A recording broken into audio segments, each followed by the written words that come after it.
തെറ്റാണെന്നുള്ളത്. അപ്പോൾ അത് തിരുത്താൻ തീരുമാനിച്ചിട്ടുണ്ടോ? ഞാൻ മദ്യപിക്കുകയും പുകവലിക്കുകയും ഒക്കെ ചെയ്യുന്ന ആളാണ്. ഞാൻ ഇവിടെ ഗവൺമെന്റ് വെക്കുന്ന മദ്യമാണ് ഞാൻ വാങ്ങിക്കുടിക്കുന്നതും പുകവലിക്കുന്നതും ഒക്കെ. അപ്പൊ പിന്നെ ഇത് ഞാൻ അതുകൊണ്ടൊരു മോശപ്പെട്ട മനുഷ്യനാണോ എന്ന് എനിക്ക് അറിയാൻ പാടില്ല. ആ സാധനം ഞാൻ കള്ളുകുടിക്കുകയും വലിക്കുകയൊക്കെ ചെയ്യുന്ന കാരണം എന്നെ കാണുന്ന കൊച്ചുമക്കളൊക്കെ ഇൻഫ്ലുവൻസ്ഡ് ആവുന്നുണ്ട്. അപ്പൊ എനിക്ക് ഒരു ഇതുള്ളത് ഈ മക്കൾ ഇൻഫ്ലുവൻസ് ആവുന്ന കാര്യം മാത്രമാണ്. അപ്പൊ അതിനാണ് ഞാൻ ഇന്നലെ പറഞ്ഞത്, എന്നെ കണ്ട് ആ കാര്യത്തിൽ എന്നെ കണ്ട് ഇൻഫ്ലുവൻസ് ആവരുത്. അത്ര തന്നെ എനിക്ക് പറയുള്ളൂ. അതിനകത്ത് സന്ദേശം നൽകാൻ സമൂഹത്തിന് ഞാൻ പറഞ്ഞല്ലോ, ഇത് ബാഡ് ഇൻഫ്ലുവൻസ് ആണ്.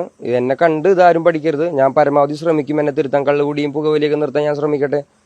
ഞാൻ ആ കാര്യം കൊണ്ട് ഞാൻ മോശപ്പെട്ട മനുഷ്യനാണോ എന്നുള്ളതൊക്കെ തീരുമാനിക്കേണ്ടത് നിങ്ങളാണ്, പൊതുസമൂഹമാണ്. കള്ളുകുടിക്കും പുകവലിക്കും കാരണം കൊണ്ട്. അപ്പൊ നിങ്ങൾ ദയവ് ചെയ്ത് എന്റെ കൊച്ചുമക്കളെ, ഞാൻ പുകവലിക്കും കള്ളുകുടിക്കും ചെയ്യുന്നുണ്ട്, നിങ്ങൾ അത് ഇൻഫ്ലുവൻസ് ആവാതിരിക്കുക. എന്റെ കേസിനെതിരെ വലിയ വിമർശനമാണ് ഇപ്പോൾ ഉയർന്നുകൊണ്ടിരിക്കുന്നത്. മന്ത്രി തന്നെ പരസ്യമായിട്ട് ഉദ്യോഗസ്ഥരെ തള്ളിപ്പറയാണ്. അപ്പൊ ഈ ഘട്ടത്തിൽ എങ്ങനെയാണ്